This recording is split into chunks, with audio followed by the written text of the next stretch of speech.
York City on my own.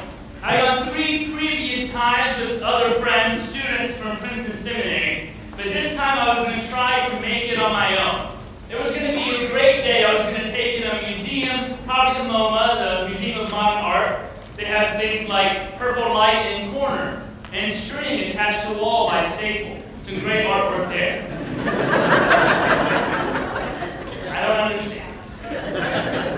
Then I was going to go meet one of my favorite authors and get him to sign a bunch of books. And then taking a show, I was going to see Cyrano de Bergerac starring Kevin Kline and Jennifer Garner. It was going to be a great day. And it was a great day until the end of the day when it was time to go home. Because I never really paid attention on how to get back to Princeton from New York all those times I was with my friends. I just kind of followed them along. They aided me along. So I was walking back, and I was trying to remember, what time does that last train leave that goes back to Princeton? And what line am I supposed to get on? What train number? And I'm going down under Madison Square Garden to the New Jersey Transit area. I'm standing at the top of the platform thinking, okay, is it Northeast Corridor or Secaucus Thruway? Looking down the 2 escalators to the 2 different tracks when the announcer comes on and says it's the last call for one of the trains, so I just scurry on down and do that movie move where you slide in between the doors to get into the train at the last second. So I get into the train, hopefully it was the right one, and it's so full because it must be the last train of the day, and I can't even find a seat. I'm walking through car by car, and the train starts going, hopefully south. And as it stops, a few people get off, and eventually I'm able to find a seat.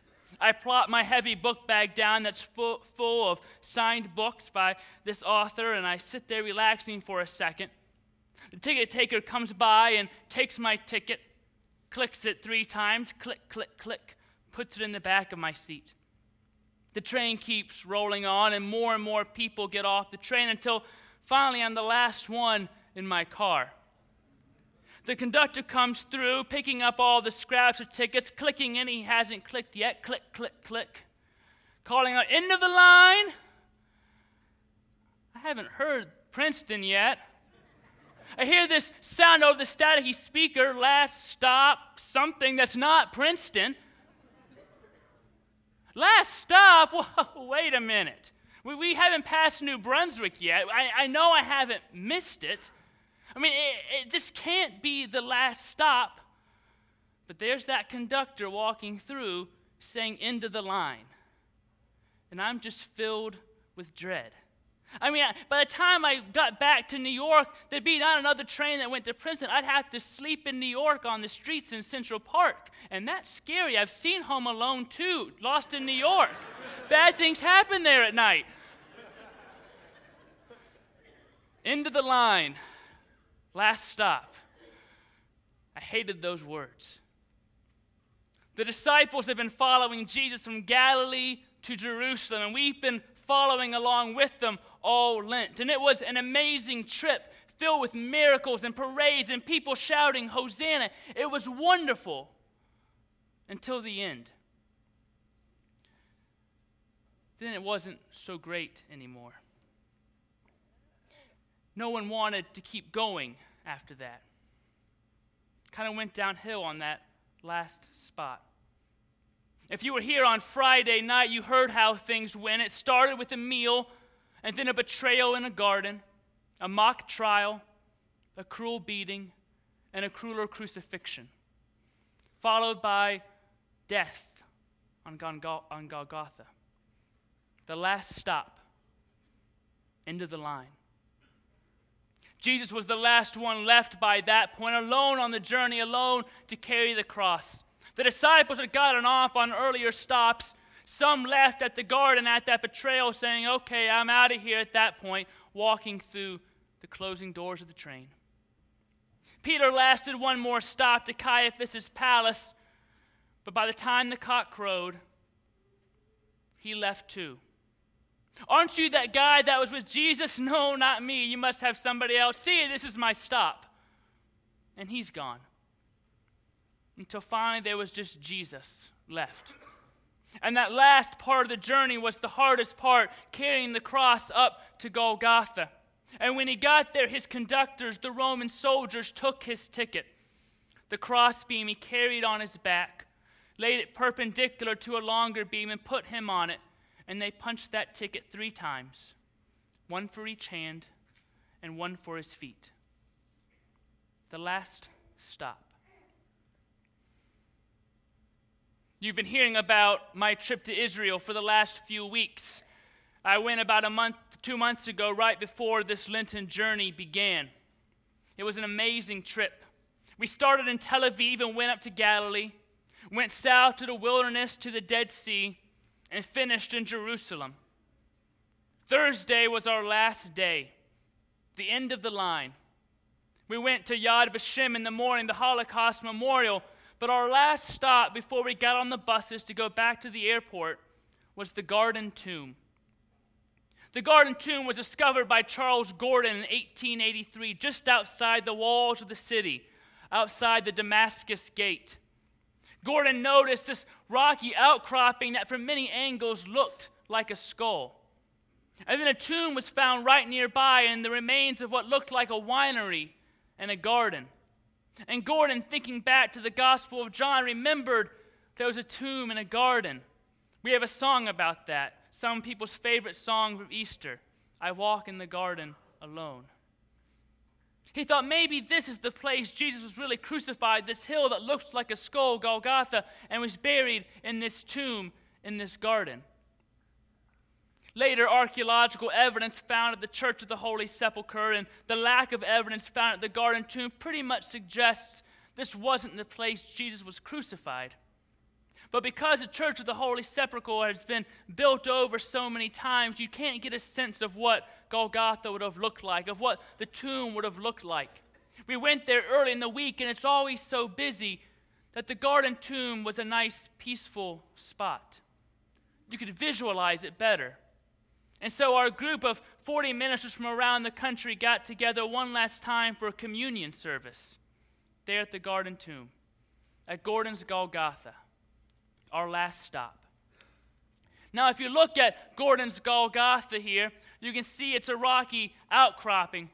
And then you can maybe see the image of a skull right there in the middle. 2 eyes, a nose, a mouth. Can you imagine Jesus being crucified there? I don't know about you, but I picture Jesus' cross at the top, maybe where that wall is. I mean, isn't that where all the pictures always have it, 3 crosses on a hilltop? I picture it there at the top. But chances are the crosses would have been right by the road. I mean, Rome wasn't shy about crucifixions. The point was for it to be a deterrent. So they wanted everyone to see right by the road. And it makes sense to have it right by the road going into the Damascus Gate, because all these travelers, all these caravans, that would be their last stop. After a long journey, Jerusalem, their last stop, they're greeted by criminals, people against the state of Rome, hanging on crosses. At their last stop, travelers would hear the cries of the crucified. You know, did you notice in that last picture of Golgotha, the buses? You know, today there's a bus stop right by Gordon's Golgotha. Still people pass by. Perhaps that station is their very last station of a long trip, just as it was our last stop on our pilgrimage, just as it would have been the last stop for the disciples if they had not gotten off earlier, just as Golgotha was the last stop for Jesus. End of the line. Or was it? While the disciples had all jumped off the train before it really got derailed, there were some women who stuck around.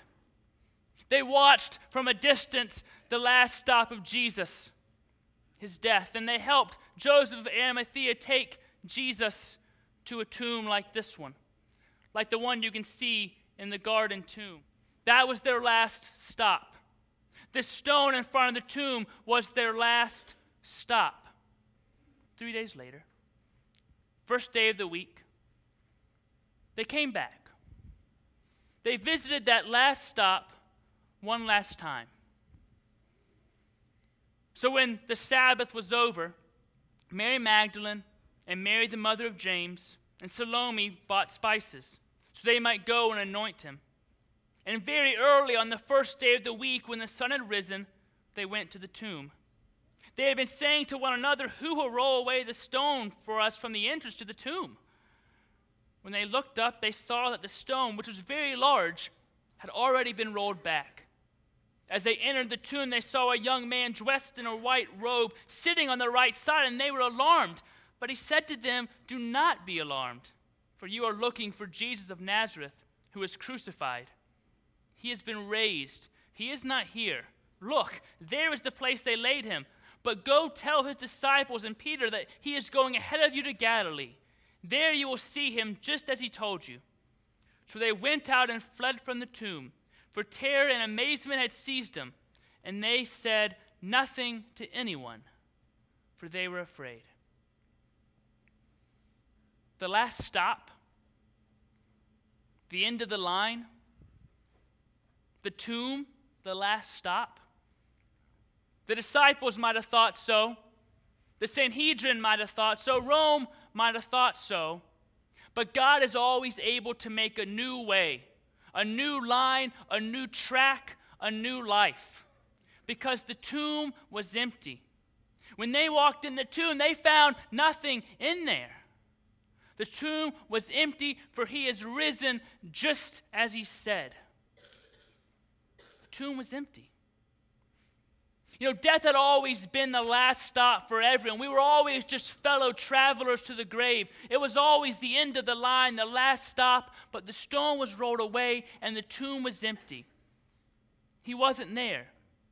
He was raised just as he said. New life, new journey, and many new stops along the way, like meeting two disciples on the road to Emmaus, entering a locked room for a meal, showing up on the shores of the Sea of Galilee, showing up to your bedside on the worst night of your life, showing up in your hospital room or the waiting room as you wait for news, showing up with you by the phone as you wait for that call, showing up with you on the best day of your life to celebrate with you. So many more stops along the way on a journey from Galilee to Jerusalem that brought us back to God. Home with God, to find a new place with God. For Jesus said to the disciples, "In my Father's house there are many rooms. If it weren't so, I wouldn't have told you that I was going to prepare a place for you, that where I am, there you may also be." Home. He is risen just as he said. He did say, didn't he? I mean, 3 times before this whole thing happened, he told his disciples he was going to Jerusalem. He was going to be betrayed. He was going to suffer many things. He was going to die. But on the 3rd day, he'd rise again. Somehow it was just missed, not processed. It was heard, but not heard. Overlooked in all the excitement of the journey. My friends had tried to warn me. I guess that it all had happened before, but my previous trips into the city, I was just too excited about the trip, talking with friends I never noticed, I never heard before. I was too busy talking to really hear. The train under one name ended its line. It was the last stop.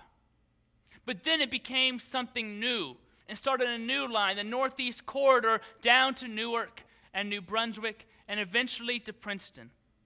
It was always part of the journey. I just didn't realize it. I thought it was all over at the last stop, but it began a new path under a new name, a new track, and it took me home.